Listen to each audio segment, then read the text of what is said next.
अल्हम्दुलिल्लाहि रब्बिल आलमीन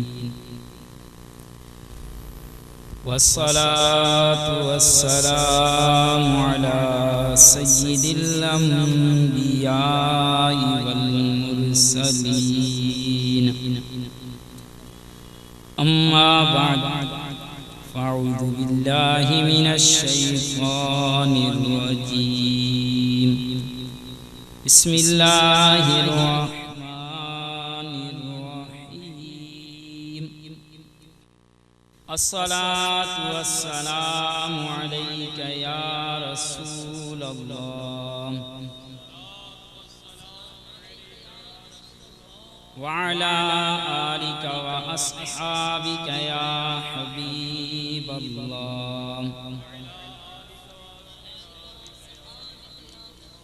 अस्सलातु वस्सलामु अलैका या नबियल्लाह व अला आलिका व अस्हाबिका या नूरल्लाह। सरवर ज़ीशान रहमत आलमियान नूरे मुजस्सम शाह बनी आदम रसूल मुहतशम सल्लल्लाहु तआला अलैहि वालिहि वसल्लम जन इरशाद फरमाए, मन सल्ला अलैहि सलातन सल्लल्लाहु अलैहि अशर सलातन व कतब लहु अशर हसनातिन औ कमा क़ाल अलैहि सलातु व तस्लीम। नबी अकरम नूरे मुजस्सम सल्लल्लाहु तआला अलैहि वालिहि वसल्लम जन इरशाद फरमाए, जेको शख्स मुझे मथा हिक बेरे दुरूद पाक पढ़ंदो आहे सल्लल्लाहु अलैहि अशर सलातन, अल्लाह तबारक व तआला उन शख्स के मथा 10 रहमतूं नाज़िल फरमाइंदो आहे व कतब लहु अशर हसनातिन, ऐं उन जे नामे अमाल में 10 नेकियूं लिखण जो हुक्म इरशाद फरमाइंदो आहे। हुस्न बरकत नुज़ुल रहमत जी खातिर एक बेरे अवाम वली आवाज़ से दुरूद पाक पढ़ी वठी। सल्लु अलल हबीब सल्लल्लाहु तआला अला मुहम्मद सल्लल्लाहु अलैहि वसल्लम। सलातुन व सलामुन अलैका या सय्यदी या रसूलल्लाह सल्लल्लाहु अलैहि वालिहि वसल्लम। मुझा मोहतरम प्यारा इस्लामी भाई, एक मुसलमान जे लाए तौहीद ऐं रिसालत बिन्ही ते ईमान आणन जरूरी आहे। जेकॾहिं केर शख्स सिर्फ़ ऐं सिर्फ़ तौहीद खे ई पंहिंजो ईमान करार ॾे, रिसालत जो इनकारी थी वञे तो वो शख्स मोमिन नथो थी सघे। अहिड़ी रीति जेकॾहिं केर सिर्फ़ ऐं सिर्फ़ रिसालत जो इकरार करे तौहीद जो इनकारी थी वञे तो वो शख्स बे मोमिन नथो थी सके। मुसलमान थियण जे लाइ तौहीद ऐं रिसालत बिन्ही ते ईमान आणन जरूरी आहे। तौहीद ऐं रिसालत यानी खुदा ऐं मुस्तफा ही ॿई पाण में अहिड़ी तरह गॾु आहिनि, जेकॾहिं केर हिन मां का बि हिक खे अलॻि करे का बि हिक खे जुदा करे त पहिरें मुसलमान हुयो त हाणे ईमान वारो न रहंदो, ऐं जेकॾहिं पहिरें काफ़िर हुयो त उहो मुसलमान नथो थी सघे। असां जॾहिं का गैर मुस्लिम खे मुसलमान कंदा आहियूं त उन खे ला इलाहा इल्लल्लाह मुहम्मदुर रसूलुल्लाह ॿई जुज़ पढ़ाईंदा आहियूं। छो त जेकॾहिं ला इलाहा इल्लल्लाह चवण खां बाद ऐं मुहम्मदुर रसूलुल्लाह चवण खां पहिरीं मरी वञे, उन जो इंतकाल थी वञे तो वो शख्स मुसलमान नथो थी सके, वो शख्स मोमिन नथो थी सके। त मुसलमान थियण जे लाइ, मोमिन थियण जे लाइ तौहीद ऐं रिसालत खुदा ऐं मुस्तफा बिन्ही जो ते ईमान आणन ऐं हिन लिहाज़ सां ॿई गॾु आहिनि त जेकॾहिं का हिक खे बि अलॻि करे, का हिक जे ज़िक्र खे घटाइण जी कोशिश करे, का हिक जे ज़िक्र खे ख़त्म करण जी कोशिश करे तो वो शख्स मुसलमान नथो रही सके। कुरान मजीद फुरकान हमीद में अल्लाह तबारक व तआला पंहिंजे हबीब अकरम अलैहि सलात व तस्लीम जन जी ज़िक्र जी रिफ़ात नबी करीम अलैहि सलात व तस्लीम जन जी शान के बयान किया। अल्लाह तबारक व तआला इरशाद फरमाए, वरफ़अना लक ज़िक्रक, ऐ महबूब असां तव्हां जे करे अव्हां जे ज़िक्र खे बुलंद करे छॾियोसीं, असां अव्हां जे करे अव्हां जे ज़िक्र खे रिफ़ात बख्शी छॾी। कुरान मजीद फुरकान हमीद जी ही आयत करीमा बज़ाहिर मुख्तसर लफ्ज़न ते मुश्तमिल है, लेकिन जेकर असां इन आयत करीमा जे लफ्ज़न ते गौर कयूं, इन आयत करीमा जे अल्फाज ते तवज्जो ॾियूं, हर एक लफ्ज़ के अंदर, हर एक अखर के अंदर अल्लाह तबारक व तआला पंहिंजे हबीब अलैहिस्सलातु व तस्लीम जी नात बयान कई। अल्लाह तबारक व तआला पंहिंजे हबीब अकरम अलैहिस्सलातु व तस्लीम जे शान के बयान कयो तो फरमाए वरफ़अना लक ज़िक्रक, ऐ महबूब असां अवां जे ज़िक्र के बुलंद करे छॾियोसीं, असां अवां जे ज़िक्र के रिफ़त बख्शे छॾियोसीं। अल्लाह जे महबूब अलैहिस्सलातु व तस्लीम जे ज़िक्र के रिफ़त बख्शण वारी ज़ात अल्लाह तबारक व तआला जी है। तो अल्लाह तबारक व तआला पंहिंजे हबीब अलैहिस्सलातु व तस्लीम जे ज़िक्र के रिफ़त बख्शे छॾी। कुरान मजीद फुरकान हमीद जी आयत करीमा में रफ़अना जो लफ्ज़ इस्तेमाल थे, अरबी ग्रामर जे लिहाज से जेकर असां इन लफ्ज़ ते बहस कयूं तो ही सर्फ ऐं नहव जे एतबार सां फ़ेल माज़ी जो सीगा जमा मुतकल्लिम आहे, ऐं माज़ी बे मुतलक करीब बाइद इस्तिमरार का कैद नाहे हिंदे अंदर मुतलकन फ़ेल बयान कयो। रिफ़अत जे लफ्ज़ी माना हुंदे बुलंद। हिन आयत करीमा जो मतलब थियो रफ़अना असां बुलंद कयो। केड़े एतबार सां असां ज़िक्र महबूब के रिफ़त बख्शी, केड़े एतबार सां ज़िक्र महबूब जी बुलंदी आहे, इनके हर एतबार सां जा जावे सां असां ॾिसूं, जा तरफ सां असां ॾिसूं, असां के रिफ़ात महबूब अलैहिस्सलातु व तस्लीम नज़र ईंदी। नबी करीम अलैहिस्सलातु व तस्लीम जे ज़िक्र जी बुलंदियूं असां के नज़र ईंदी। दुनिया जे अंदर जेकर का शख्स जो चर्चो हुंदो आहे, कां जो ज़िक्र हुंदो आहे तो ज़मीन जी हद ताईं महदूद हुंदो आहे, कां जो ज़िक्र एक शहर जे हद ताईं महदूद आहे। जेकर इया वडे लेवल जो मानू आहे तो एक मुल्क जे हद ताईं उन जो ज़िक्र महदूद आहे। जेकर इया वडे लेवल जो मानू आहे तो सजी दुनिया में भी जेकर उन जो चर्चो आहे इन मखसूस वक्त ताईं आहे, मखसूस ज़माने ताईं आहे। जॾहिं वो ज़मानो ख़त्म थी वेंदो आहे, जॾहिं वो वक्त गुज़री वेंदो आहे तो उन जो ज़िक्र बंद थी वेंदो आहे, उन जा चर्चा करण वारा ख़त्म थी वेंदा आहिनि। ऐं जेकॾहिं कंहिंजो ज़िक्र आहे जे त अर्शन ताईं फर्शन ताईं आहे। लेकिन कुर्बान वञा मां मुस्तफ़ा करीम अलैहिस्सलातु व तस्लीम जे ज़िक्र जी रिफ़ात ते, कुर्बान वञा मां हुज़ूर अकरम अलैहिस्सलातु व तस्लीम जी शान जी बुलंदी ते, जेतिरे ताईं जेसी ताईं अल्लाह तबारक व तआला जी रबूबियत आहे, अल्लाह तबारक व तआला जी वहदानियत आहे, उन टाइम ताईं उन वक्त ताईं मुझे मुस्तफ़ा करीम अलैहिस्सलातु व तस्लीम जी सल्तनत आहे, मुझे मुस्तफ़ा करीम अलैहिस्सलातु व तस्लीम जन जी बादशाहत आहे। आला हज़रत इमाम अहले सुन्नत इमामुल कलाम कलामुल इमाम ॾाढी प्यारी ॻाल्हि इरशाद फरमाए, अर्ज़ था कर या रसूल अल्लाह सल्लल्लाहु अलैहि वसल्लम फर्श वाले तेरी शौकत का उलू क्या जाने, या रसूल अल्लाह सल्लल्लाहु अलैहि वसल्लम ही जेके ज़मीन वारा हैं, ही जेके ज़मीन में रहण वारा हैं, फर्श वाले तेरी शौकत का उलू क्या जाने, या रसूल अल्लाह हिनन मुझे शान हिनन के केड़ी खबर, खुसरवा अर्श पे उड़ता है फरेरा तेरा, या रसूल अल्लाह सल्लल्लाहु अलैहि वसल्लम अवां जो ज़िक्र खैर अर्शन पे हले तो, अवां जे ज़िक्र खैर जो चर्चो त अर्शन पे मौजूद आहे। फर्श वारन के अवां जे ज़िक्र जी रिफ़त जी छा खबर, फर्श वारा अवां जे ज़िक्र जी रिफ़त के छा जाने था सघन। जॾहिं ही आयत करीमा नाज़िल थी वरफ़अना लक ज़िक्रक, ऐ महबूब असां तुंहिंजे करे तुंहिंजे ज़िक्र के बुलंदी बख्शे छॾी। हज़रत सैयदना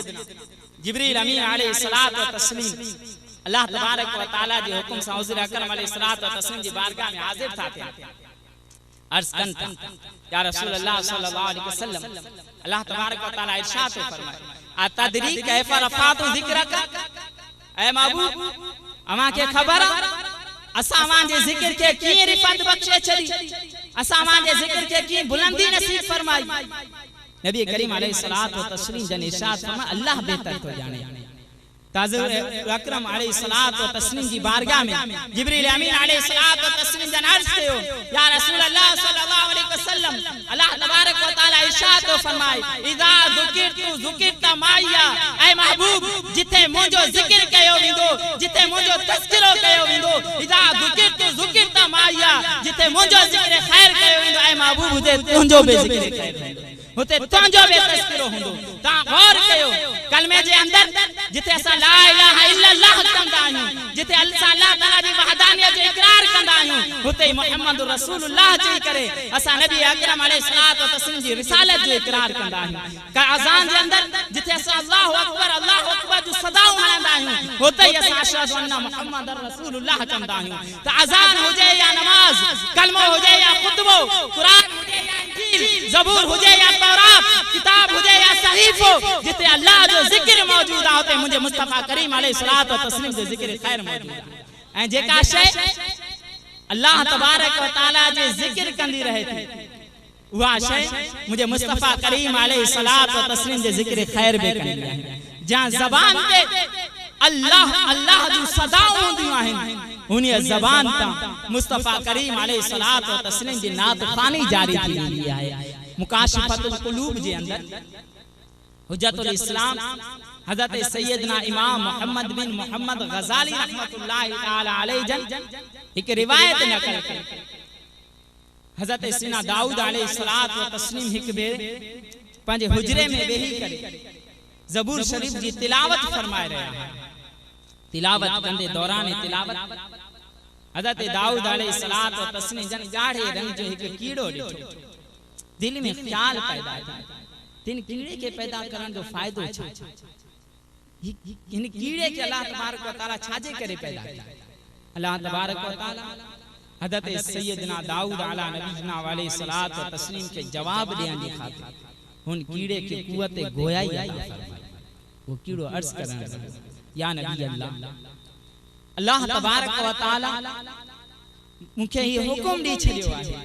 त मां हर ॾींहुं सुभान अल्लाह, अल्हम्दुलिल्लाह, ला इलाहा इल्लल्लाह, अल्लाहु अकबर जे जरिए ये सब जुमला मां हिदी जे अंदर 1000 भेरा पढ़ी करे अल्लाह तबारक व तआला जी पाकी बयान करे। या नबी अल्लाह अलैहि सलातो व तस्लीम यही जे टाइम पे मुझे ही वजीफो मुकर्रर थियला। वी जे टाइम पे मां सुभान अल्लाह, अल्हम्दुलिल्लाह, ला इलाहा इल्लल्लाह, अल्लाहु अकबर जो वजीफो कंदो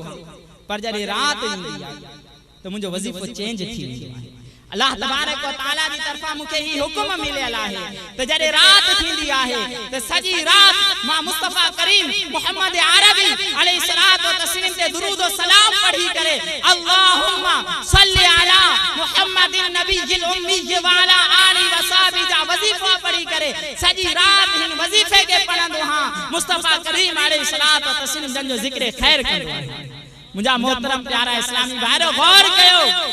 जे ज़बान ते अल्लाह जो जिक्र हुंदो आहे उहा ज़बान नबी करीम अलैहि सलातो व तस्लीम जे जिक्र खैर मां बि तर रहंदी आहे। ऐं हिन नंढड़े कीड़े असां गाफ़िल इंसानन खे बेदार करे छॾियो, असां गाफ़िल इंसानन खे सबक ॾियारे छॾियो। ऐं गाफ़िल इंसानो मां हिक नंढड़ो कीड़ो थी करे सॼी रात मुस्तफा करीम अलैहि सलातो व तस्लीम जी याद में गुज़ारिया, मुस्तफा करीम अलैहि सलातो व तस्लीम ते दुरूद व सलाम पढ़ी करे गुज़ारिया। तमां अशरफुल मखलूकात थी करे नबी करीम अलैहि सलातो व तस्लीम जी याद मां गाफ़िल थियल आहियो, पंहिंजे अखियुनि मां गफ़लत जी पट्टी लाहियो, गफ़लत सुस्ती जे चादर जे पंहिंजे मथे मां लाहियो, पंहिंजे दिल जे अंदर नबी करीम अलैहि सलातो व तस्लीम जे जिक्र खैर कयो, अल्लाह जे जिक्र ते जिक्र मुस्तफा जो पानी छिड़कियो। इंशाअल्लाह दुनिया ते भी आवाजी बेहतर, आखिरत भी आवाजी बेहतर थींदी। तो मुस्तफा करीम रऊफ रहीम अलैहि सलातो व तस्लीम जन जो जिक्र खैर हर उन जगह ते मौजूद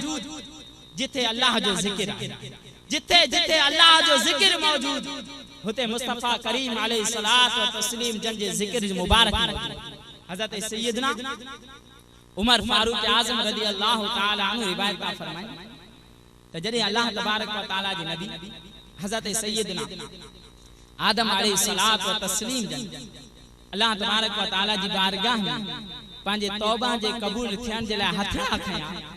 दुआ घुरी या रब्बी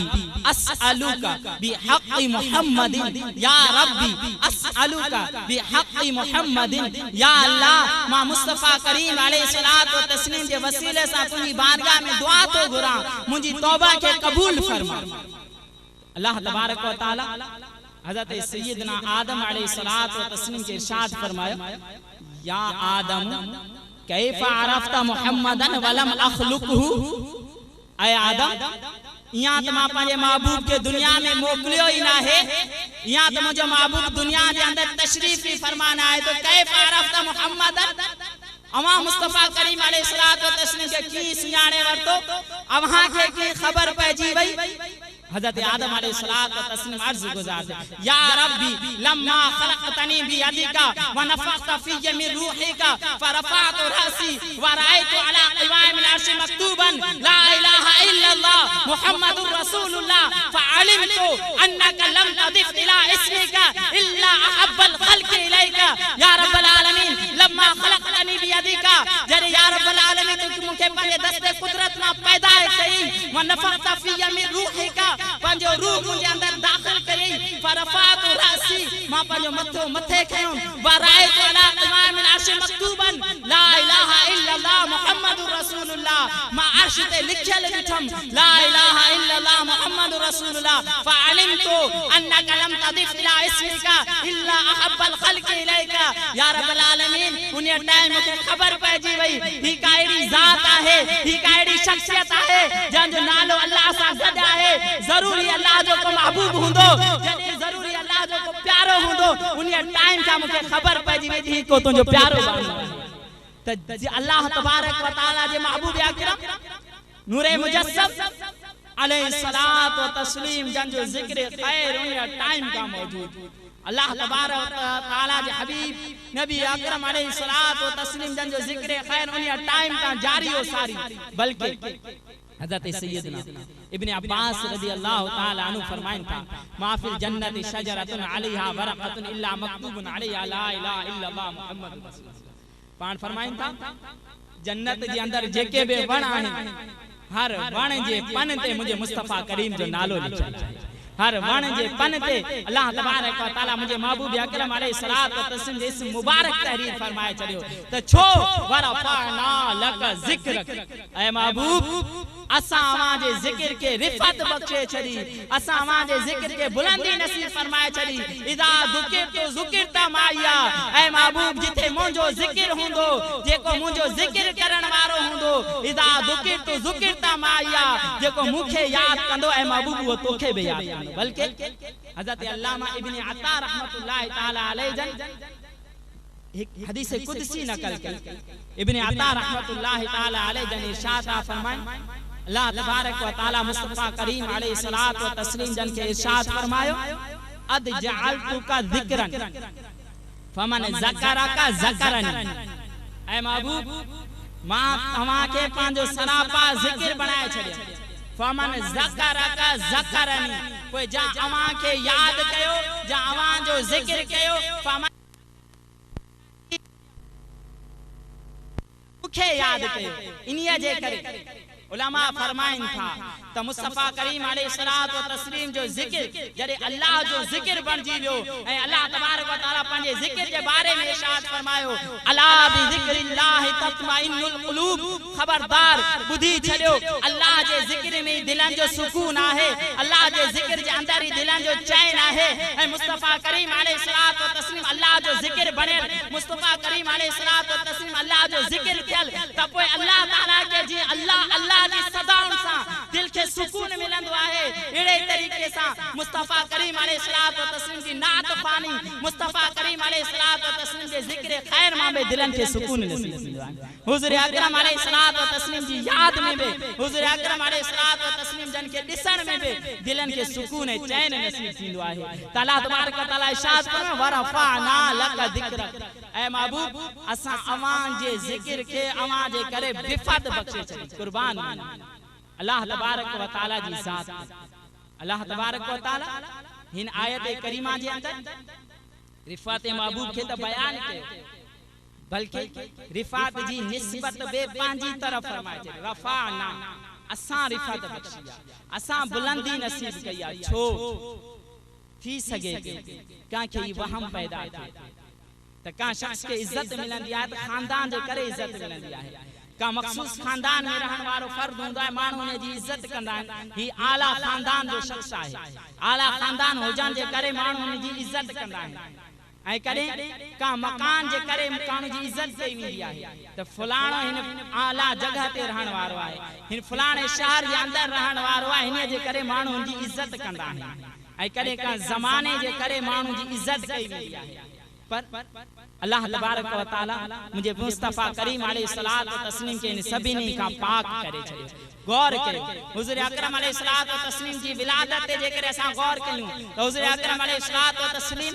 ना छंछर जे ॾींहुं पैदा था थियनि, ना जुमे जे ॾींहुं पैदा था थियनि, ना आचर जे ॾींहुं पैदा था थियनि, ना अंगारे जे ॾींहुं पैदा था थियनि। छो त थी सघे पियो जेकर जुमे जे ॾींहुं पैदा थियनि हा त जुमो दीन इस्लाम जे अंदरि अज़ीम शान ॾींहुं थियण वारो हो, केर चए हा त हुज़ूर के रिफ़त इन जे करे अता थी त हुज़ूर जुमे जे ॾींहुं पैदा थिया आहिनि, छंछर जे ॾींहुं पैदा थियनि हा त छंछर यहूदियुनि जे नज़दीक इज़त वारो ॾींहुं हो। थी सघे पियो केर चए हा त हुज़ूर अकरम अलैहिस्सलात व तस्लीम मुबारक ॾींहुं में पैदा थिया इन जे करे रिफ़त अता करे छॾी। आचर जे ॾींहुं पैदा थियनि हा त थी सघे पियो केर चई पियो सघे त आचर ईसान जे ॾींहुं मुबारक ॾींहुं आहे, इन जे करे हुज़ूर अकरम अलैहिस्सलात व तस्लीम जे रिफ़त अता करे छॾी। जेकर अंगारे जे ॾींहुं पैदा थियनि हा त अंगारो मुशरिकीन जे नज़दीक मुबारक ॾिहाड़ो हुयो। थी पियो सघे केर चए हा त इन ॾींहुं पैदा थियण जे करे हुज़ूर खे रिफ़त अता कई वई, पर के अल्लाह तबारक व तआला पंहिंजे मुस्तफा करीम अलैहिस्सलात व तस्लीम जी विलादत जे लाइ जेको ॾींहुं मुख़्तस कयो सूमर जो ॾींहुं त जीअं ॾींहं खे बि ताज़ीम थिए,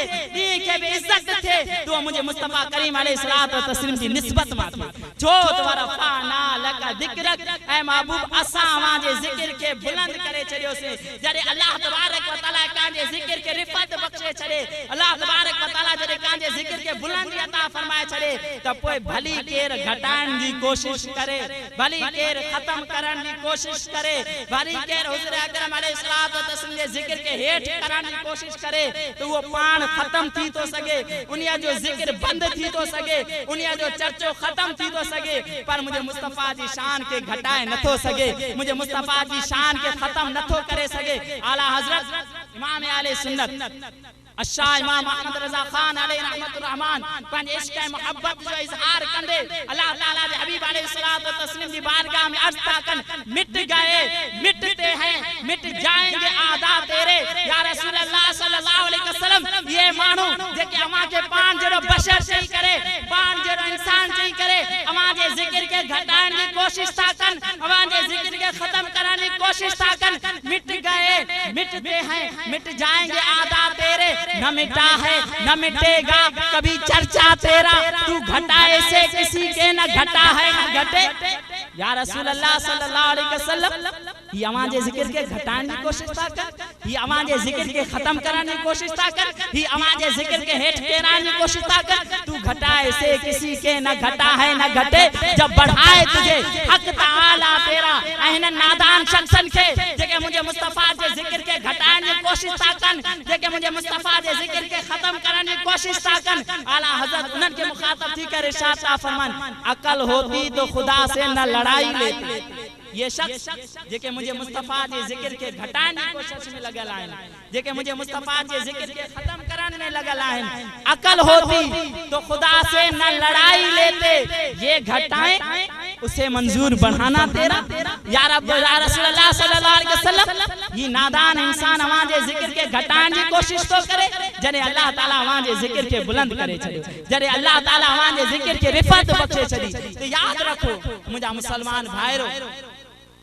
जे जहां शख्स खे बि नबी करीम अलैहिस्सलात व तस्लीम सां निस्बत थी आहे, जहां शख्स खे बि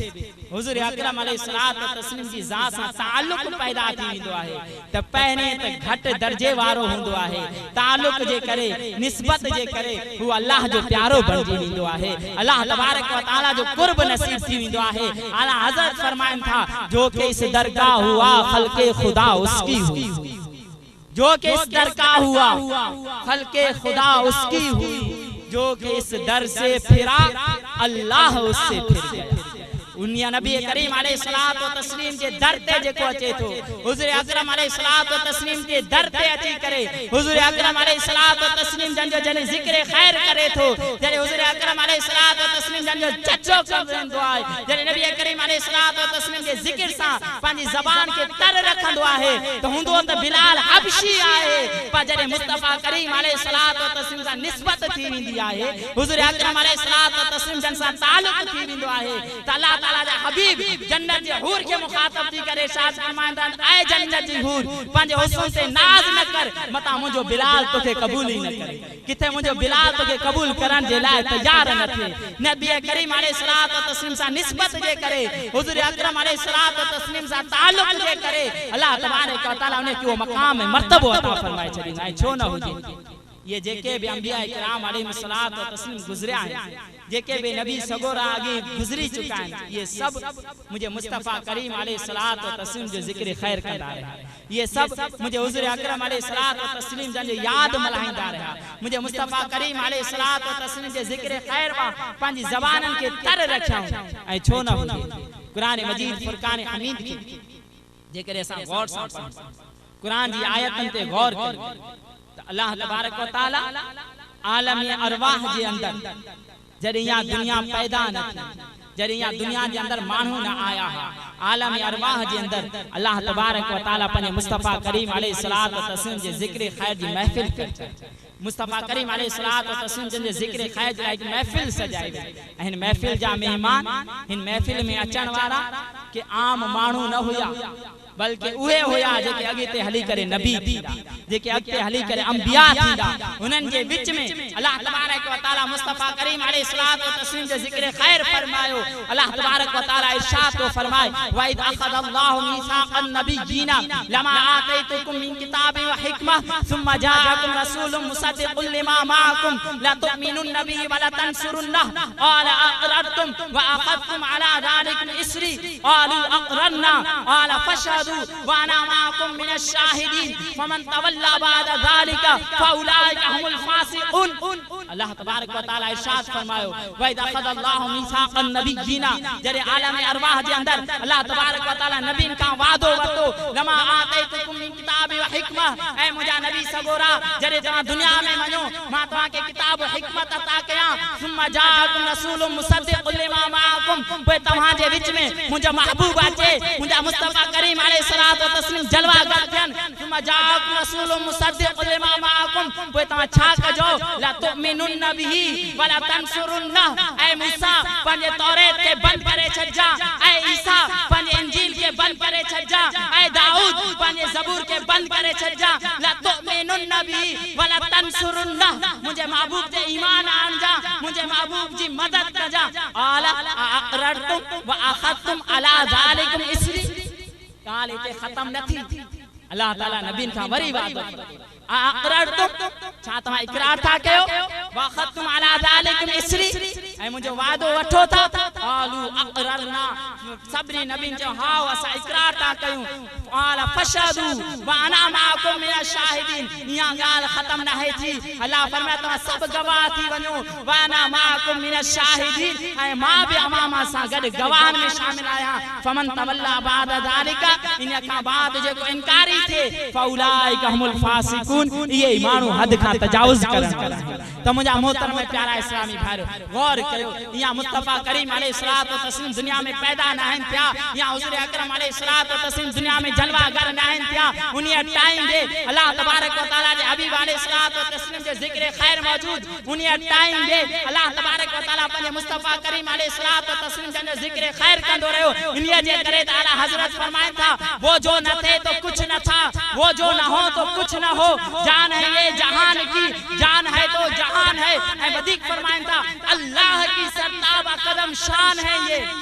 इंसान नहीं इंसान वो इंसान है ये कुरान तो ईमान बताता है इन्हें ईमान ये कहता है मेरी जान है ये नबी करीम नूरे अकरम नबी रहमत शाह बनी आदम रसूल मुहतशम सल्लल्लाहु तआला अलैहि वसल्लम जे लाई अल्लाह तबारक व तआला इरशाद फरमायो लौलाका मा खलक़तु समाअ वला खलक़तु अर्दा ऐ मुंहिंजा महबूब जेकर मां तोखे पैदा न कया हां तो न मां ज़मीन पैदा कया हां न मां आसमान पैदा कया हां ई सब कुछ ऐ मुंहिंजा महबूब मां तुंहिंजे करे पैदा करे छड़ियम ज़मीनो ज़मा तुम्हारे लिए मकीनो मकान तुम्हारे लिए चुनीनो चुना तुम्हारे लिए बने जो जहां तुम्हारे लिए या रसूल अल्लाह सल्लल्लाहु अलैहि वसल्लम ई सब शयूं मैं महबूब मां तुंहिंजे करे पैदा कया इन्हीअ जे करे असां नबी जी सीरत खे पढ़ो हर नबी मुस्तफा करीम अलैहिस्सलातु व तस्लीम जे जिक्र खैर करे हजरत काबुल अहबार रज़ी अल्लाह तआला अन्हु फरमाइन था जॾहिं हजरत आदम अलैहिस्सलातु व तस्लीम जन विसाल जो वक्त वेझो आयो त हजरत आदम अलैहिस्सलातु व तस्लीम जन पंहिंजे फर्जंद हजरत शीश अलैहिस्सलातु व तस्लीम खे घुराए करे इरशाद फरमायो ऐ मुंहिंजा फर्जंद अर्जमंद तू मूंखां बाद मुंहिंजो खलीफो आहे खिलाफत के तकवा जे ताज ऐं परहेज़गारी जे ज़रिए इख्तियार कर ऐ मुंहिंजा फर्जंद जॾहिं बि अल्लाह जो ज़िक्र करी त अल्लाह जे ज़िक्र सां गॾु मुहम्मद मुस्तफा अलैहिस्सलातु व तस्लीम जो भी जिक्र कजा फक्सिर ज़िक्रहु फइन्नल मलाइकत तज़कुरु फी कुल्ली सातिहा ऐ मुंहिंजा फर्जंद हर वक्त अल्लाह जे महबूब जो जिक्र खैर कंदो रह जा हर वक्त अल्लाह जे महबूब अलैहिस्सलातु व तस्लीम जे जिक्र खैर में रह जा फइन्नल मलाइकत तज़कुरु फी कुल्ली सातिहा छो त हर घड़ी अल्लाह दा मासूम फरिश्ता नबी करीम अलैहिस्सलातु व तस्लीम जे जिक्र खैर में मसरूफ रहंदा है हर घड़ी अल्लाह तबारक व फरिश्ता नबी करीम अलैहिस्सलातु व तस्लीम जन जो जिक्र खैर कंदा रहंदा आहिनि किताबन जे अंदर ज़बूर शरीफ में तौरात जे अंदर इंजील जे अंदर मुस्तफा करीम अलैहिस्सलातु व तस्लीम जे शान मौजूद मुस्तफा करीम अलैहिस्सलातु व तस्लीम जन जो रिफात जो जिक्र मौजूद हुज़ूर अकरम अलैहिस्सलातु व तस्लीम जन जो मुबारक तज़किरो मौजूद इन्हीअ जे करे हज़रत मूसा अलैहिस्सलातु व तस्लीम अल्लाह जी बारगाह में दुआ घुरंदा हुआ या अल्लाह मूंखे पंहिंजे हिन नबी जो उम्मती बणाए जा इन्हीअ जे करे हज़रत ईसा अलैहिस्सलातु व तस्लीम अल्लाह जी बारगाह में दुआ घुरंदा हा या अल्लाह मूंखे पंहिंजे महबूब जो उम्मती बणाए जा रिवायतन में ईंदो आहे नुज़हतुल मजालिस जे अंदर हिकु रिवायत नकल कई वई बनी इसराइल जे अंदर एक शख्स हुयो जहां 200 साल अल्लाह ताला जी नाफरमानी कई अल्लाह तबारक व तआला जी नाफरमानी जे अंदर पंहिंजी ज़िंदगी गुज़ारी जॾहिं उन जो मौत वाक़ई थी केर बि उन जी नमाज़ जनाज़ा पढ़ण जे लाइ तयार न हुयो केर बि उन खे दफनाइण जे लाइ तयार न हुयो माण्हू खणी करे कचरे जी जगह ते उछलाए छॾियो अल्लाह तबारक व तआला हज़रत मूसा अलैहिस्सलातु व तस्लीम के मुखातब थी इरशाद फरमाई मूसा अलैहिस्सलातु व तस्लीम जी तरफ वही फरमाई ऐ मुंहिंजा कलीम फलाणी जगह ते वञ मुंहिंजो नेक साले बानो जो लाश पियल वञी करे इन खे गुस्ल ॾे जनाज़ो पढ़ाईस ऐं हिकु रिवायत में आहे त जेको बि इन जे जनाज़े में ईंदो मां उन्हनि खे बख़्शे छॾींदुमि अल्लाह तबारक व तआला जा नबी हज़रत मूसा अलैहिस्सलातु व तस्लीम उन मयत जे अचनि चेहरो था ॾिसनि हैरान थी था वञनि ही त उहो न शख़्स आहे जंहिं 200 साल अल्लाह जी नाफ़रमानी कई आहे जंहिं सॼी ज़िंदगी अल्लाह ताला जी नाफ़रमानी में गुज़ारी आहे अल्लाह ताला जे हुकुम जी ताबेदारी कई आहे गुस्ल था दे कफन था पाराए जनाजे जी नमाज अदा था कनि जनाजे जी नमाज पढ़ण का बाद में दुआ था घुरनि या रब्बल आलमीन माजरो चाहे ये तो ॾाढो फासिक ऐं फाजिर शख़्स हो हिन त पंहिंजी ज़िंदगी नाफ़रमाननि जे अंदर गुज़ारी हिन त पंहिंजी ज़िंदगी अल्लाह तबारक व तआला जी नाफ़रमानी वारनि कमनि में गुज़ारी या रब्बल आलमीन एतिरो मक़ाम ऐं मर्तबो इनखे कीअं अता थी वियो अल्लाह तबारक व तआला जी तरफ़ां वही आई ऐ मुंहिंजा कलीम ही नाफ़रमान ज़रूर इन पंहिंजी ज़िंदगी गुनाहन में ज़रूर गुज़ारी पर जॾहिं बि ज़बूर तौरात शरीफ खोली तो हो तौरात जे अंदर मुझे मुस्तफ़ा करीम अलैहिस्सलातु व तस्लीम जो इसमें मुबारक लिखंदो हो मुझे मुस्तफ़ा करीम अलैहिस्सलातु व तस्लीम जन जो नालो मुबारक लिखंदो हो त अदब सां मुझे मुस्तफ़ा करीम अलैहिस्सलातु व तस्लीम के नाले के चुमंदो हो मां पंहिंजे महबूब अकरम अलैहिस्सलातु व तस्लीम जे नाले जी ताज़ीम जी ख़ातिर हिनीअ जे मथां जहन्नम जी बाह हराम करे छॾी ताज़ीम जिसने की मोहम्मद के नाम की खालिक ने उस पर आतिशे दोज़ख हराम जहां शख्स बे अल्लाह तबारक व तआला जे हबीब अलैहिस्सलातु व तस्लीम जन जे जिक्र खैर के हुज़ूर अकरम अलैहिस्सलातु व तस्लीम जन जे जिक्र जी ताज़ीम कई अल्लाह तबारक व तआला जे हबीब अलैहिस्सलातु व तस्लीम जन जे नक्शे कदम ते हली करे हुज़ूर अकरम अलैहिस्सलातु व तस्लीम जन जे मुबारक जिक्र के रिफत बख्शे छड़ी अल्लाह तबारक व तआला उन्हें के मकाम में मर्तबो अता फरमाए ऐं जा शख्स बि हुज़ूर अकरम अलैहिस्सलातु व तस्लीम जे ज़िक्र खे केराइण जी कोशिश कई, हुज़ूर अकरम अलैहिस्सलातु व तस्लीम जे ज़िक्र खे ख़त्म करण जी कोशिश कई, तू पाण ख़त्म थी वियो पर मुस्तफ़ा जे ज़िक्र खे ख़त्म न करे सघियो, पर मुस्तफ़ा करीम अलैहिस्सलातु व तस्लीम जे ज़िक्र खे हेठि केराए न सघियो। इन ॻाल्हि खे आशिक़ रसूल हज़रत सय्यदना हसन बिन साबित रज़ी अल्लाह ताला अन्हु ॾाढी प्यारी ॻाल्हि इरशाद फरमाइनि, पाण फरमाईंदा आहिनि मा इन मदहतु मुहम्मदन बि मक़ालती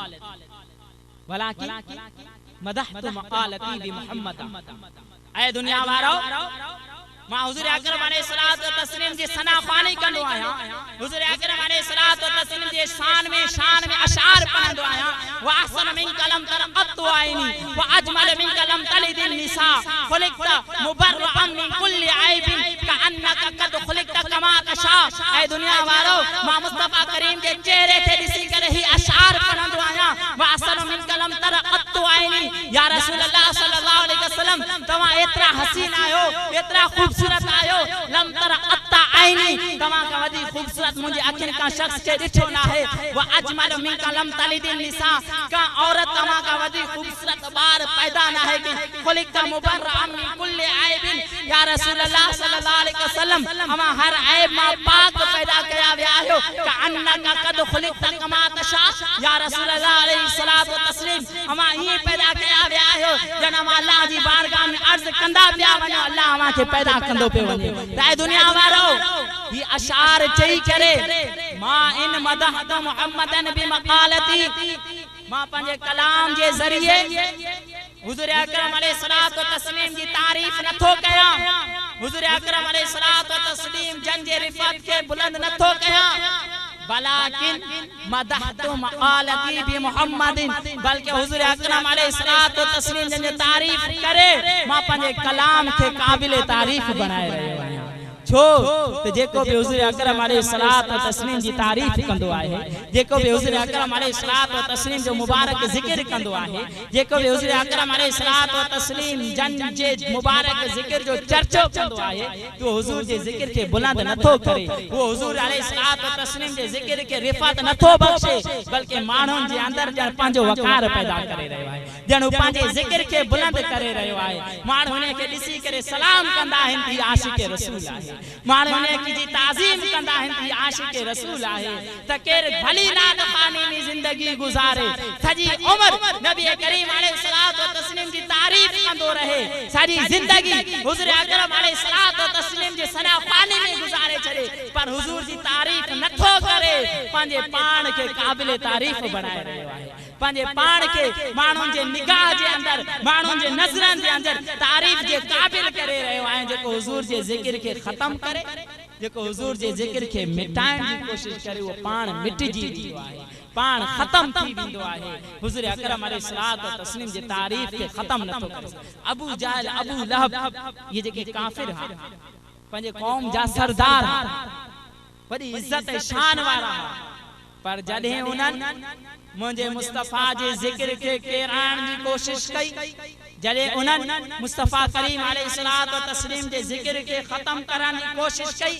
अल्लाह तबारक व तआला हुननि जो ज़िक्र बंदि कराए छॾियो, अल्लाह तबारक व तआला हुननि जे ज़िक्र खे ख़त्म कराए छॾियो। ऐं जा हुज़ूर अकरम अलैहिस्सलातु व तस्लीम जी तारीफ़ कई, जा हुज़ूर अकरम अलैहिस्सलातु व तस्लीम जे ज़िक्र ख़ैर कयो, भली वो घटि दर्जे वारो हुयो, अल्लाह तबारक व तआला हुनखे रिफ़त बख़्शे छॾी। नुज़ातुल मजालिस जे अंदरि आहे हिकु शख्स, हिकु भेरे यहूदी तौरात शरीफ में नबी करीम अलैहिस्सलातु व तस्लीम जे इस्म मुबारक लिखी, बुग़्ज़ ऐं इनाद में अची करे हुन जगह मां हुज़ूर करीम अलैहिस्सलातु व तस्लीम जो नालो मुबारक मिटाए छॾियो। जीअं अॼुकल्ह जा कुझु बदमज़हब माण्हू कुतुब अहादीस मां उन्हनि हदीसनि खे ख़त्म करण जी कोशिश कंदा आहिनि, हुननि हदीसनि के मिटाइण जी कोशिश कंदा आहिनि, जंहिंमें शान मुस्तफ़ा हूंदो आहे, जंहिंमें हुज़ूर अकरम अलैहिस्सलातु व तस्लीम जे इल्म ग़ैब जो तज़किरो हूंदो आहे, त हेठि हाशियो ॾेई करे ही चई छॾींदा आहिनि त नबी करीम अलैहिस्सलातु व तस्लीम इल्म ग़ैब नथा ॼाणनि। त अहिड़े ई तरीक़े सां हुन यहूदी जॾहिं तौरात जे अंदरि अल्लाह ताला जे हबीब अलैहिस्सलातु व तस्लीम जो मुबारक नालो ॾिठो, त साण में अची करे हुन हुज़ूर अकरम अलैहिस्सलातु व तस्लीम जे नाले खे मिटाए। ॿिए ॾींहुं जॾहिं अची तौरेत ॾिठाई त छा ॾिसे त पहिरीं हुन मक़ाम ते 4 भेरा अल्लाह जे हबीब अलैहिस्सलातु वस्सलाम जो नालो लिखियलु, हाणे 8 दफ़ा लिखियलु। साण में अची करे हुन वरी मिटाए छॾी। 3 ॾींहुं वरी तौरेत खोले त छा ॾिसे त 12 दफ़ा हुज़ूर अकरम अलैहिस्सलातु वस्सलाम जो नालो लिखियलु। दिल में ख्याल पैदा थिए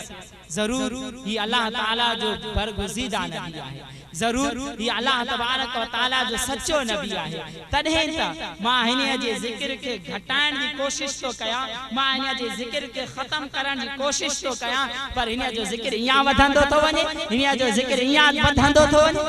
हिन जे दिल में नबी करीम अलैहिस्सलातु वस्सलाम जी मोहब्बत पैदा थिए। ही शख्स मुल्क शाम में हुज़ूर अकरम अलैहिस्सलातु वस्सलाम ते ईमान आणण जे लाइ मदीना शरीफ की तरफ सफर हलंदे हलंदे जने मदीना मुनव्वरा पहुतो, इन्हे के खबर पई हुज़ूर अकरम अलैहिस्सलातु वस्सलाम जन विसाले ज़ाहिरी फरमाए। साहबा इकराम अलैहिम रिज़वान के अर्ज करन लगे त हुज़ूर अकरम अलैहिस्सलातु वस्सलाम जी त मां ज़ियारत नाहा करे सघियो, हुज़ूर अकरम अलैहिस्सलातु वस्सलाम जन जी सोबत जो असर त मां मूंखे नसीब ना आहे थियो। भला उहा अहिड़ी शइ ॾेखारियो जहाँ शइ के हुज़ूर अकरम अलैहिस्सलातु वस्सलाम जन इख्तियार कयो हुजे, जहाँ शइ के नबी करीम अलैहिस्सलातु वस्सलाम सां निस्बत थी वई हुजे। हज़रत अली मुर्तज़ा रज़ियल्लाहु ताला अन्हु जन नबी करीम अलैहिस्सलातु वस्सलाम जो कुर्तो मुबारक खणी अची करे उन शख्स के ॾिनो। जॾहिं उन शख्स नबी करीम अलैहिस्सलातु वस्सलाम जे कुर्ते मुबारक की ज़ियारत कई त नबी अकरम अलैहिस्सलातु वस्सलाम ते ईमान आणी करे अल्लाह जी बारगाह में दुआ तो करे, अल्लाहुम्मा इन कुंता कबिलता इस्लामी फक़बिद रूही, या अल्लाह जेकर तू मुझे इस्लाम कबूल करे छड़ी, मुझे इस्लाम तुझी बारगाह में कबूल थियो, या अल्लाह मुझे मौत नसीब फरमा। ही दुआ घुरंदे तू इन दुनिया फानी मारे करे हुन जो रूह कफ से उन सरी मा परवास करे। हुन का भी इबादत ना है कई, हुन या रोजा तिलावत ना है कया, हुन या नबी करीम अलैहिस्सलातु वस्सलाम जी सिर्फ मोहब्बत पंजे दिल में पैदा कई, हुज़ूर अकरम अलैहिस्सलातु वस्सलाम जन सा सिर्फ ताल्लुक लेके पैदा कयो। भी का बे शय उन इबादत नमाज रोजा ज़कात का बे शय ना है कई, सिर्फ इन शय जे करे अल्लाह तबारक व तआला उन के मकाम में मर्तबो अता फरमाए छले। इने जे करे वो मशहूर रिवायत है, एक शख्स नबी करीम अलैहिस्सलातु वस्सलाम जी बारगाह में हाजिर थे, अर्ज करने लगा मता साथ या रसूल अल्लाह सल्लल्लाहु अलैहि वसल्लम क़यामत कॾहिं ईंदी? हुज़ूर अकरम अलैहिस्सलातु वस्सलाम जन शाह मा अतलहा, क़यामत जे बारे में सवाल तो करी, क़यामत जो ॾियारो केतिरो सख़्त ॾींहुं आहे, मा अतलहा हुन जे लाइ तू तैयारी छा कई? वो सहाबी हो, बद मजहब न हो, उन्हनि के पंहिंजी नमाज ते नाज ना है, उन्हनि के पंहिंजे रोज़न ते नाज ना है। ये नादान शख्स जेके पंहिंजे नमाज़न ते नाज कंदा आहिनि, उहे नादान शख्स जेके पंहिंजे रोज़न ते नाज कंदा आहिनि, उहे नादान शख्स जेके पंहिंजी इबादत ते नाज कंदा आहिनि, उहे सहाबी रसूल अल्लाह ताला जे हबीब अलैहिस्सलातु वस्सलाम जी बारगाह में अर्ज़ कन, मा अतलहा मिन कसरत सलातिन वला सौमिन वला सदक़तिन वलाकिन उहिब्बुल्लाह व रसूलहू, या रसूल अल्लाह सल्लल्लाहु अलैहि वसल्लम मां कसीर नमाज़ नाहे न पढ़ियो, कसीर सदकात नाहे न कया, नवाफिल अदा नाहे न कया, वलाकिन उहिब्बुल्लाह व रसूलहू, या रसूल अल्लाह सल्लल्लाहु अलैहि वसल्लम हां मां अल्लाह अल्लाह जे रसूल सा मोहब्बत जरूर कंदो आया, अल्लाह अल्लाह जे रसूल सा मुके मोहब्बत जरूर आहे। हुज़ूर अकरम अलैहिस्सलातु वस्सलाम जन इरशाद फरमायो, अल मरु मा मन अहब्बा, क़यामत जे ॾियारे माण्हू ने शख्स सां गॾु हूंदो जंहिं सां दुनिया में मोहब्बत रखे। तो मुझा मोहतरम में प्यारा इस्लामी भाईरो असा सुन्निन जो भी यो यकीदो आहे त केर बे शख्स भली नमाज़ूं पढ़े, भली रोजा रखे, सदकात ऐं खैरात करे, पर जेकर उन जे दिल जे अंदर ताज़ीम मुस्तफा ना है, जेकर उन जे दिल जे अंदर नबी करीम अलैहिस्सलातु वस्सलाम जी मोहब्बत ना है, जेकर उन जे दिल जे अंदर हुज़ूर अकरम अलैहिस्सलातु वस्सलाम जी अकीदत मौजूद ना है, वो कामिल मोमिन नथो थी सके, वो ईमान वारो नथो थी सके। पाण अल्लाह ताला जे हबीब अलैहिस्सलातु वस्सलाम जन इरशाद फरमाए छड़ियो, लन युमिन अहदुकुम हत्ता अकुना हब्बा इलैहि मिन वालिदिही व वलदिही वन नास अजमाइन। अल्लाह ताला जे हबीब अलैहिस्सलातु वस्सलाम इरशाद फरमाए, लन युमिन अहदुकुम अमामा केर बेशक उन्हें टाइम ते कामिल मोमिन नथो थी सके हत्ता अकूना हब्बा इलैहि मिन वालिदिही व वलदिही वन नास अजमईन। ऐसी ताई जो पंहिंजे औलाद पंहिंजे वालिदैन पंहिंजे घर वारन सभिनी माण्हुनि खां वधीक मूंसां मोहब्बत न करे, मूंखे पंहिंजो महबूब न करे, उन टाइम ते तव्हां मां केर बि शख्स कामिल मोमिन नथो थी।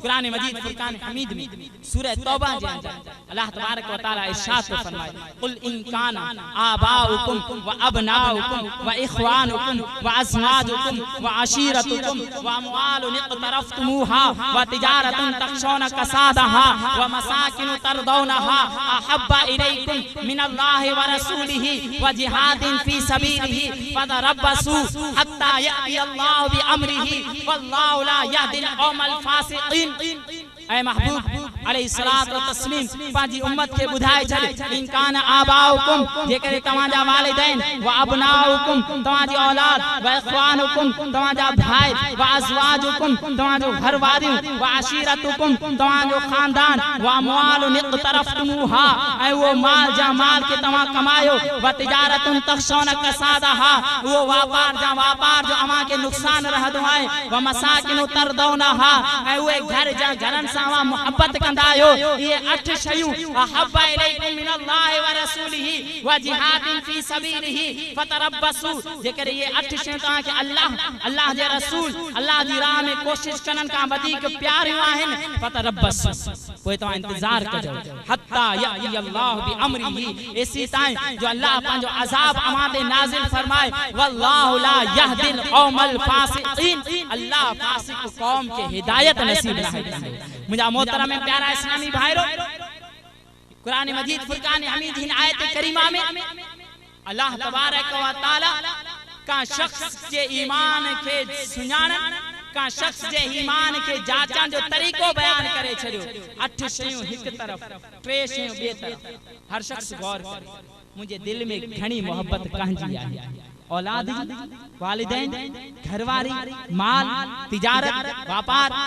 मकान या अल्लाह जे रसूल ऐं अल्लाह जी राह में कोशिश करन का शय जी मोहब्बत असा जे दिल में वधीक आहे। जे करे हिन 3 शय जे मुकाबले में अल्लाह जे रसूल अल्लाह जी राह में कोशिश करन हिन 3 शय जे मुकाबले में हिन 8 शय जी मोहब्बत वधीक आहे, वो शख्स कामिल मोमिन ना है, उन जो ईमान या कामिल ना है थियो या वो शख्स ईमान जे दायरे में सही तरीके से दाखिल ना है थियो। हां जे करे इन 8 शय जे मुकाबले में अल्लाह जो रसूल अल्लाह जी राह में कोशिश करन वधिक प्यारी आहे तो पोइ वो शख्स समझी वने तो उन जो ईमान कामिल थी चुको है, पोइ वो शख्स समझी वने वो कामिल मोमिन थी चुका है। जे करे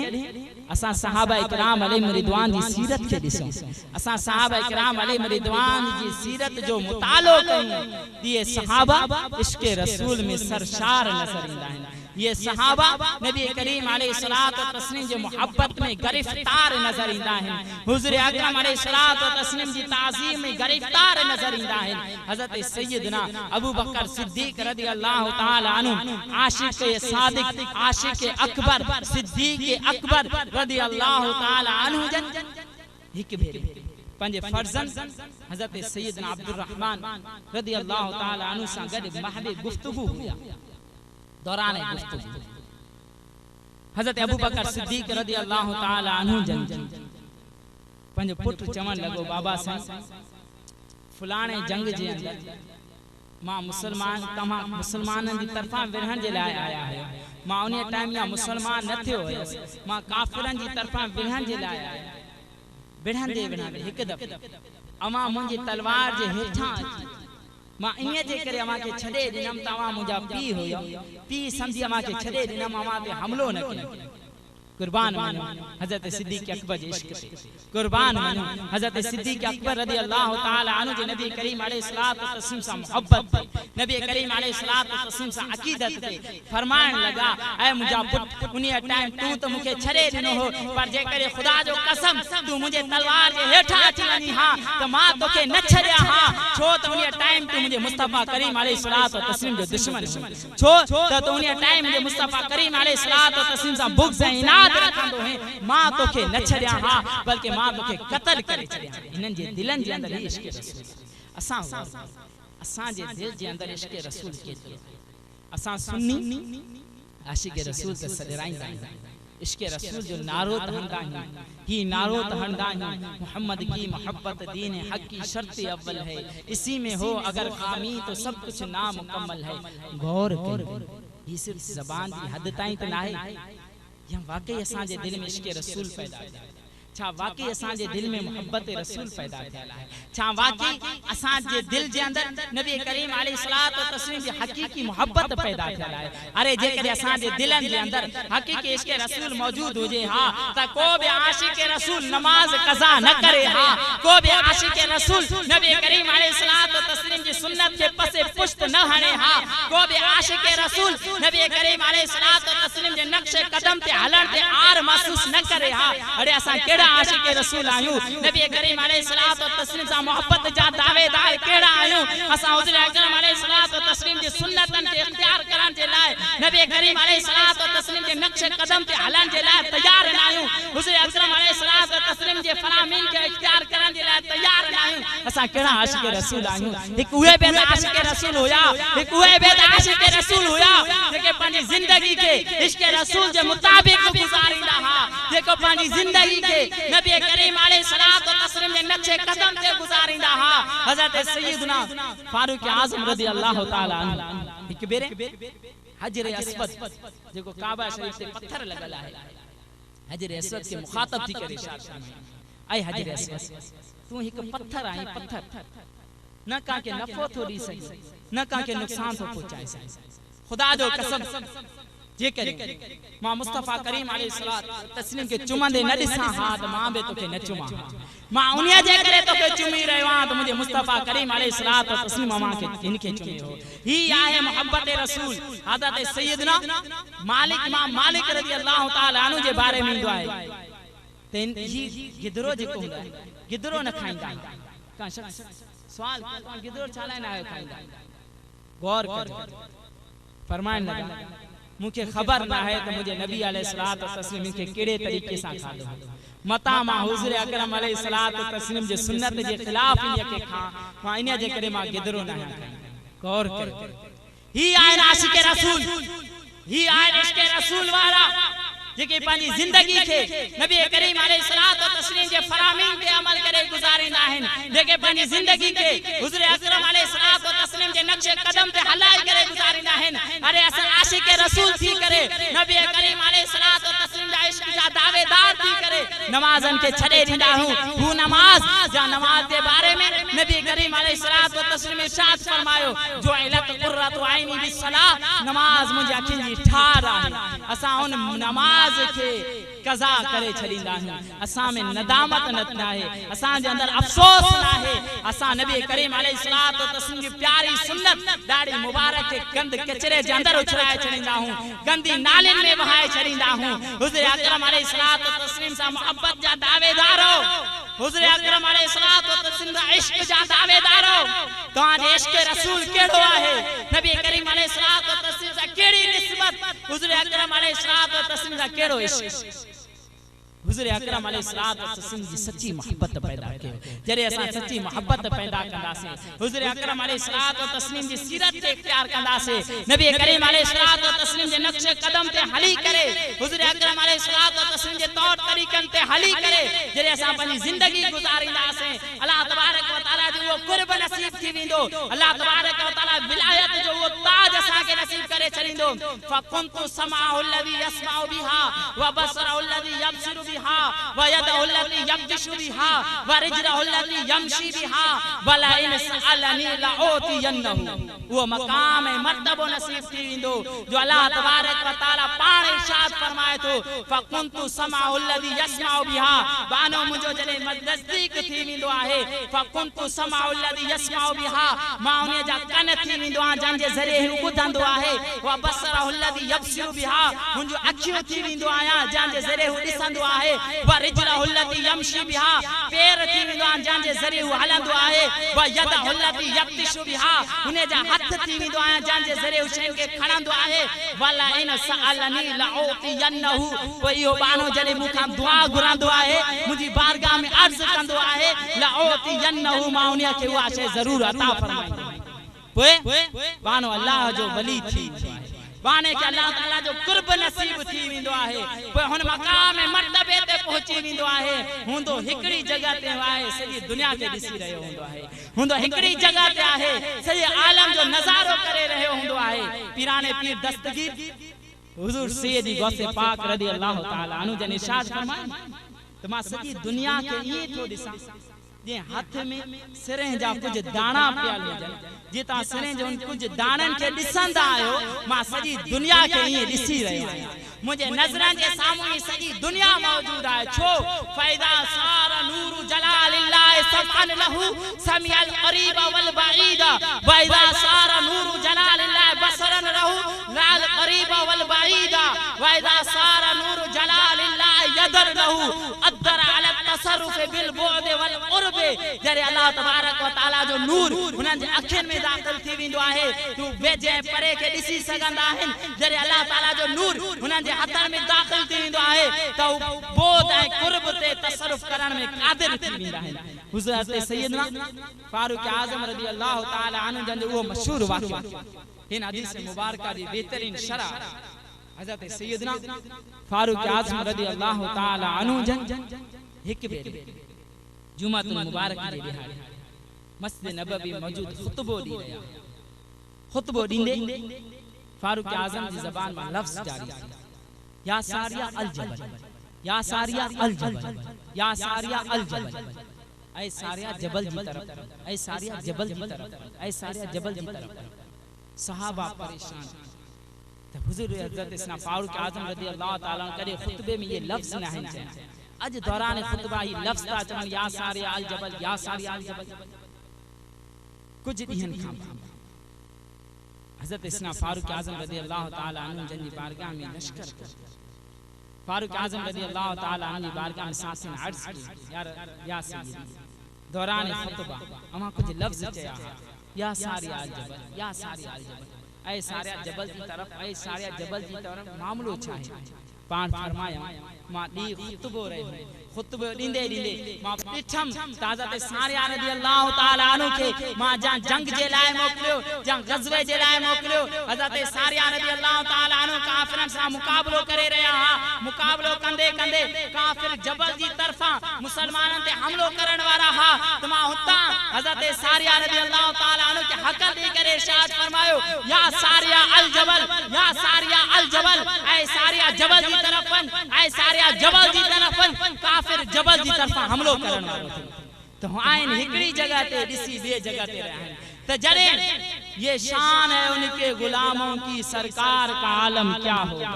जॾहिं नबी अकरम अलैहिस्सलातु व तस्लीम जन जे गुलामन जो ही आलम जॾहिं नबी करीम अलैहिस्सलातु व तस्लीम जन जे गुलामन जो ही शान एक जगह ते वेही करे ॿिए जगह जो मुलाहिज़ा करे रहिया आहिनि उन जा हालात ॾिसी रहिया आहिनि त हुज़ूर अकरम अलैहिस्सलातु व तस्लीम सय्यदुल अंबिया थी करे अल्लाह तबारक व तआला जा हबीब थी करे अल्लाह तबारक व तआला जंहिंखे पंहिंजो शान रिफ़त अता फरमाए छॾी उहे बोध ऐं कुर्ब ते तसर्रुफ करण ते छाजे करे क़ादिर न हूंदा हुज़ूर अकरम अलैहिस्सलातु व तस्लीम जी शान नबी करीम अलैहिस्सलातु व तस्लीम जे रिफ़त जी छा ॻाल्हि कजे हिक हदीस मुबारका में साहब इकराम अलैहिम रिदवान बैठा हा पाण में कचहरी करे रहिया हा अंबिया इकराम अलैहिस्सलातु व तस्लीम जे मरातिब ऐं मर्तबन खे बयान करे रहिया हा हिकड़े चयो इन्ना अल्लाह इत्तखज़ इब्राहीम खलीला इब्राहीम खलीलुल्लाह व आल आखर मूसा कलिमतुल्लाह तकरीमा बेशक चयो मूसा कलीमुल्लाह व आल आखर ईसा रूहुल्लाह व कलामु टे चयो ईसा रूहुल्लाह व आल आखर इन्ना अल्लाह सफ़ा आदम हिकड़े चयो आदम सफ़ीउल्लाह एतरे में नबी करीम अलैहिस्सलातु व तस्लीम जलवा पाण फरमायो मां अवां जी गुफ्तगू के अवां जे कलाम के बुधो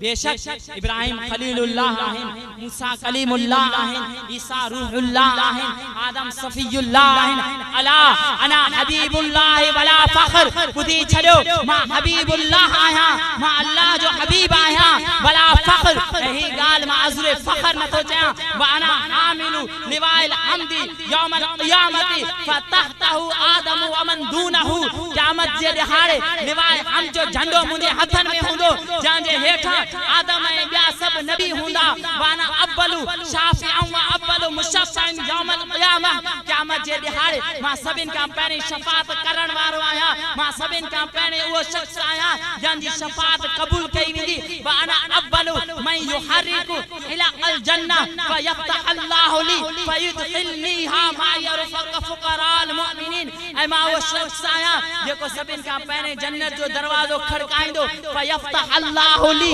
अल्लाह ताला जन्नत जो दरवाज़ो मुंहिंजे लाइ खोलींदो फयुदखिलनीहा मा फ़ुक़राअल मुमिनीन फुकरा मोमिनीन के मां पाण सां गॾु जन्नत में वठी वेंदुमि। अल्लाह तबारक व तआला मुस्तफा करीम अलैहिस्सलातु व तस्लीम जन के वो रिफ़त अता फरमाए छड़ी हुज़ूर अकरम अलैहिस्सलातु व तस्लीम जन के वो शान मकाम ऐं मर्तबो अता फरमाए छड़ियो। कुरान मजीद फुरकान हमीद जी जा आयत के असां पढ़ूं था हुज़ूर अकरम अलैहिस्सलातु व तस्लीम जन जी शान हुज़ूर अकरम अलैहिस्सलातु व तस्लीम जी रिफ़त असां के नजर थी अचे किथे अल्लाह तबारक व तआला पंहिंजे हबीब अलैहिस्सलातु व तस्लीम जे बारे में अद जाअकुम मिनल्लाहि नूरुन किताब मुबीन थी करे पंहिंजे मुस्तफा अलैहिस्सलातु व तस्लीम जे नूर के बयान तो करे किथे अल्लाह तबारक व तआला पंहिंजे हबीब अलैहिस्सलातु व तस्लीम जे बारे में लक़द जाअकुम रसूलुम मिन अनफुसिकुम अज़ीज़ुन अलैहि मा अनित्तुम हरीसुन अलैकुम बिल मुमिनीना रऊफ रहीम थी करे अल्लाह ताला पंहिंजे हबीब की शान के बयान तो करे किथे अल्लाह तबारक व तआला वमा मुहम्मदुन इल्ला रसूल क़द खलत मिन क़ब्ल रुसूल थी करे पंहिंजे नबी करीम अलैहिस्सलातु व तस्लीम जी रिसालत के बयान तो करे किथे अल्लाह तबारक व तआला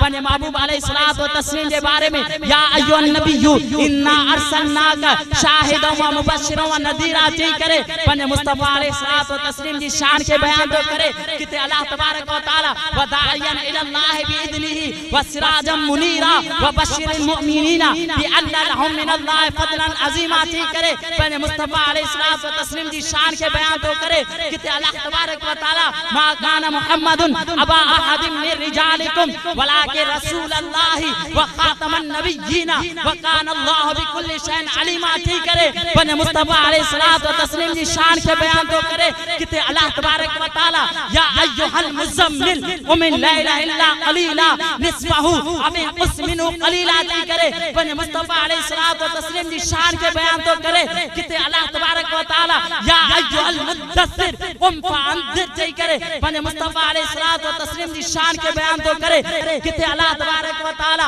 वमा कान अल्लाहु लियुत्लिअकुम अलल गैबि वलाकिन अल्लाह यज्तबी मिन रुसुलि मन यशा थी करे पंहिंजे मुस्तफा अलैहिस्सलातु व तस्लीम जी शान के बयान तो करे किथे अल्लाह तबारक व तआला इन्नल्लाह व मलाइकतहु युसल्लूना अलन नबी या अय्युहल्लज़ीना आमनू सल्लू अलैहि व सल्लिमू थी करे पंहिंजे मुस्तफा जी शान के बयान तो करे। तो मुंहिंजा मुहतरम ऐं प्यारा इस्लामी भाइरो कुरान मजीद के इश्क़ रसूल जी निगाह मां पढ़ो कुरान के मोहब्बत रसूल जी निगाह मां पढ़ो कुरान के नबी करीम अलैहिस्सलातु व तस्लीम जी मोहब्बत मां पढ़ो कुरान जी हर आयत जे अंदर कुरान जे हर लफ्ज़ जे अंदर अवां के इश्क़ रसूल जी झलक नजर ईंदी अवां के इश्क़ रसूल नबी करीम अलैहिस्सलातु व तस्लीम जन जो ज़िक्र खैर मिलंदो हुज़ूर अकरम अलैहिस्सलातु व तस्लीम जन जे मुबारक ज़िक्र मां अवां जे दिलनि के सुकून नसीब थींदो मुस्तफा करीम अलैहिस्सलातु व तस्लीम जे ज़िक्र मां अवां जे दिलनि के सुकून इत्मीनान नसीब थींदो। कुरान पढ़ो इश्क़ रसूल जी निगाह मां पढ़ो कुरान पढ़ो नबी करीम अलैहिस्सलातु व तस्लीम जी शान सां पढ़ो कुरान पढ़ो नबी करीम अलैहिस्सलातु व तस्लीम जन जे ज़िक्र जी रिफ़त जी नज़र सां कुरान के जेतिरो पढ़ंदो एतिरे क़दर अल्लाह ताला जे हबीब अलैहिस्सलातु व तस्लीम जी मोहब्बत पैदा थींदी एतिरे क़दर नबी करीम अलैहिस्सलातु व तस्लीम जन जो इश्क़ पैदा थींदो हुज़ूर अकरम अलैहिस्सलातु व तस्लीम जन जी तालीमात के आम कयो नबी करीम अलैहिस्सलातु व तस्लीम जन जी तालीमात के अॻिते वधायो हुज़ूर अकरम अलैहिस्सलातु व तस्लीम जी सुन्नतन के आम कयो नबी करीम अलैहिस्सलातु व तस्लीम जन जे इश्क़ के आम कयो। मुंहिंजा मुर्शिद करीम शेख तरीक़त अमीर अहले सुन्नत अहमद बरकातुल आलिया फरमाईंदा आहिनि सभिनि खां वॾो मालदार उहो आहे जंहिंखे इश्क़ रसूल जी दौलत नसीब आहे जंहिंजे दिल जे अंदर इश्क़ रसूल आहे जेको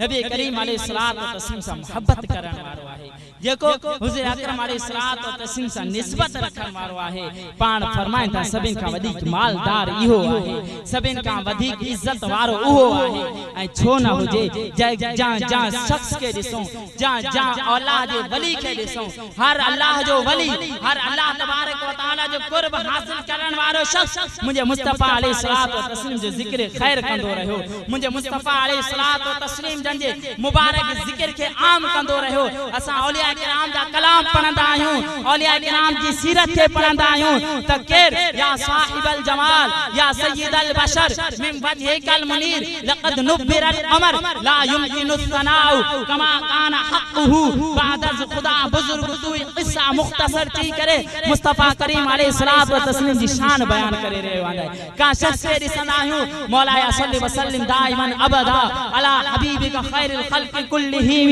मुहम्मदुन सय्यदुल कौनैन वस्सक़लैन वल फरीक़ैन मिन उर्बि व मिन अजमी चई करे मुस्तफा करीम अलैहिस्सलात व तस्लीम जी शान के बयान कंदो आहे। का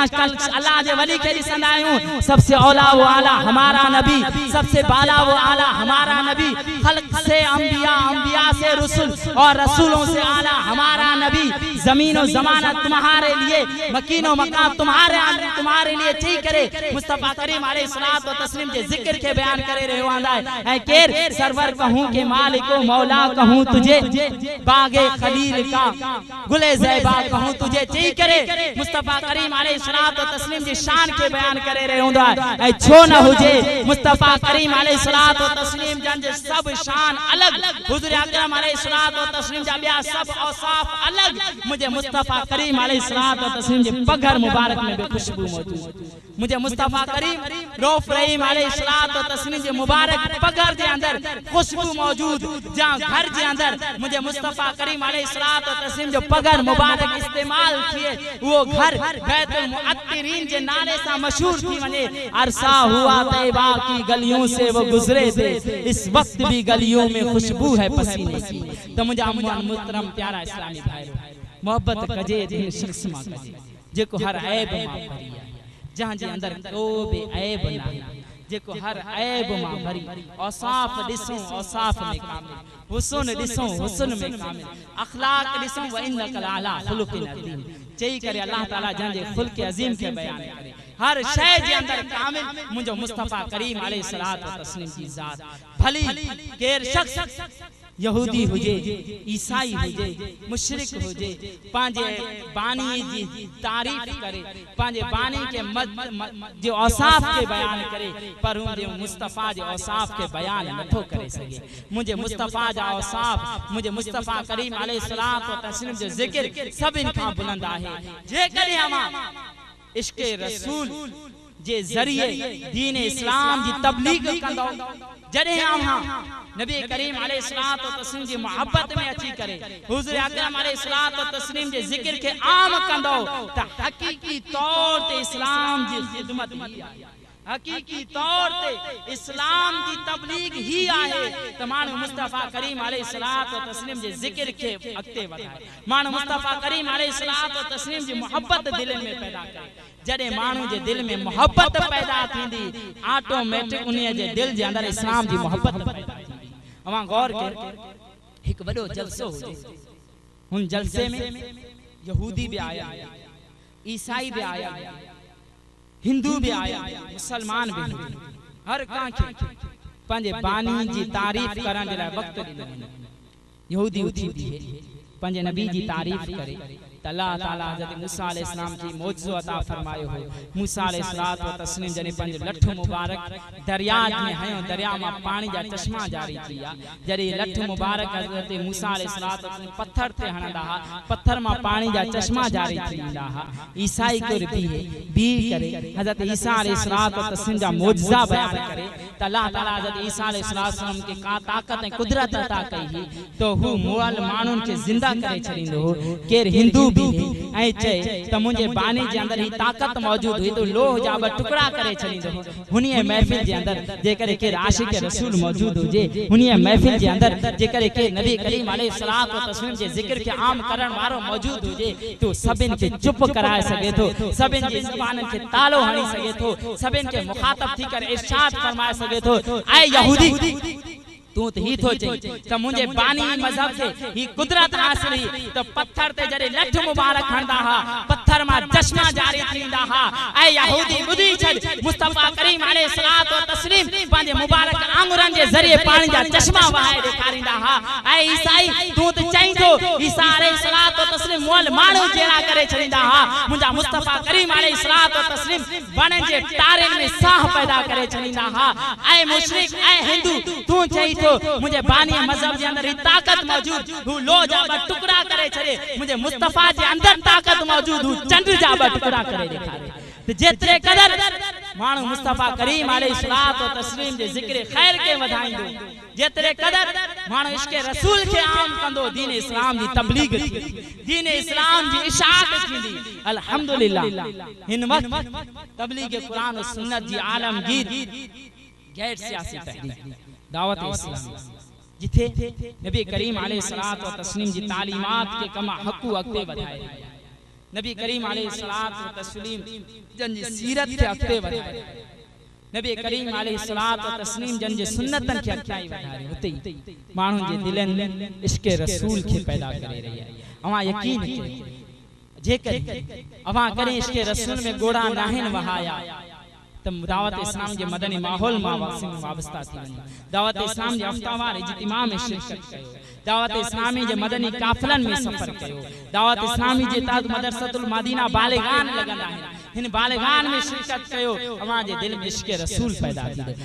जेके माण्हू असां जे दिलनि में बुग़्ज़ रसूल पैदा कनि, इन्हनि माण्हुनि जे पोयां छालाए था लॻो, जेके असां जे दिलनि मां मोहब्बत रसूल खे घटि कनि, इन्हनि माण्हुनि जे पोयां छालाए था लॻो, जंहिंजे मज़हब में इश्क रसूल शिरक हुजे, जंहिंजे मज़हब में ताज़ीम रसूल शिरक हुजे, अहिड़े मज़हब वटि छालाए था वञो। आला हज़रत फरमाइनि था शिरक ठहरे जिसमें ताज़ीम हबीब, उस बुरे मज़हब पे लानत की थी। अहिड़े मज़हब खे छॾे ॾियो, अहिड़े मसलक खे छॾे ॾियो, अहिड़नि माण्हुनि खे छॾे ॾियो जेके असां जे दिलनि में इश्क रसूल खे घटाइनि था, जेके असां जे दिलनि में ताज़ीम रसूल खे घटाइनि था, जेके असां जे दिलनि में नबी करीम अलैहिस्सलात व तस्लीम जी मोहब्बत खे केराइण जी कोशिश था कनि, इन्हनि खे छॾे ॾियो, अचो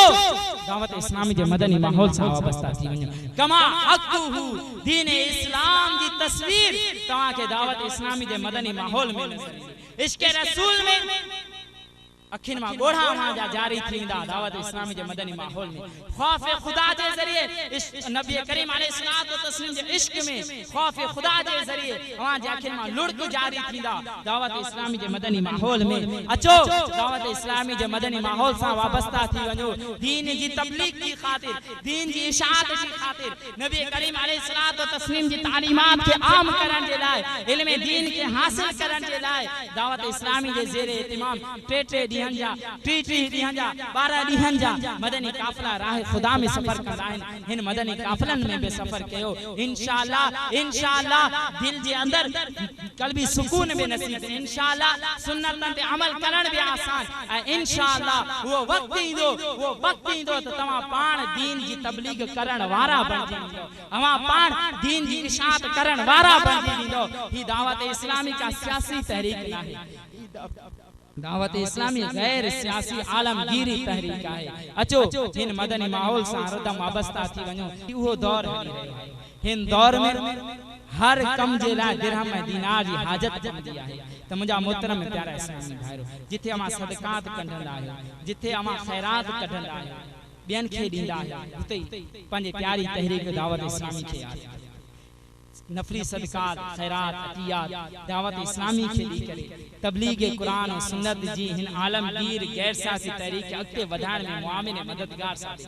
मुंहिंजा मोहतरम प्यारा इस्लामी असां जे अतराफ़ में जीअं हाणे अन क़रीब सारे जो मौसम अची चुको आहे, सारे जे लाभारू त मुंहिंजा मोहतरम प्यारा इस्लामी भाइरो जहिड़े तरीक़े सां माल में ज़कात ॾिनी वेंदी आहे, अहिड़े तरीक़े सां फसल ऐं पोख में उशर ज़कात जे तौर मशरूअ थियल आहे। ही उशुर अमा दावत इस्लामी खे अल्हम्दुलिल्लाह हिन वक्त कई जामियात हैं जिते दावत इस्लामी जे ज़ेरे इमाम आलिम कोर्स कराए अल्हम्दुलिल्लाह ही तालीम फी सबीलिल्लाह मिली आहे ताम ऐं क़याम जो इंतजाम थियल हूंदो आहे बेहतरीन इंतजाम जे हेठ दीनी तालीम के आम कयो वेंदो हिन वक्त अवां जे पासे वाले शहर लाड़काने जे अंदर जामियतुल मदीना कायम थियल आहे हिन जामियतुल मदीना में हिन वक्त कमो बेश 130 तालिब इल्म दीन हासिल करे रहिया आहिनि इल्म दीन के हासिल करण में मसरूफ आहिनि कमो बेश सिर्फ हिन जामियतुल मदीना महाना खर्च तकरीबन 2 लाख खां मथे आहे मुंहिंजा मोहतरम प्यारा इस्लामी भाई अवां ज़रूरियात के समझी था जिथे असां ॿियनि खे सदक़ात आरियूं ॿियनि खे ख़ैरात आरियूं ही उशुर असां जामियतुल मदीना खे त जी जामियतुल मदीना जा तलबा जामियतुल मदीना जा उलमा जामियतुल मदीना में तरबियत हासिल करण वाला असां जे उशुर सदक़ात जे ज़रिए इल्म दीन हासिल करे सघनि अल्लाह ताला जी बारगाह में दुआ है जेको ॿुधो ॿुधायोसीं इन ते अमल करण ॿियनि ताईं पहुचाइण जी तौफ़ीक़ अता फरमाए जेके बि ग़लतियूं कोताहियूं सर्ज़त थी हुजनि पंहिंजे रहमत कामिला जे सदक़े मुआफ़ फरमाए आमीन बिजा हिन नबी अमीन सल्लल्लाहु तआला अलैहि व आलिहि वसल्लम।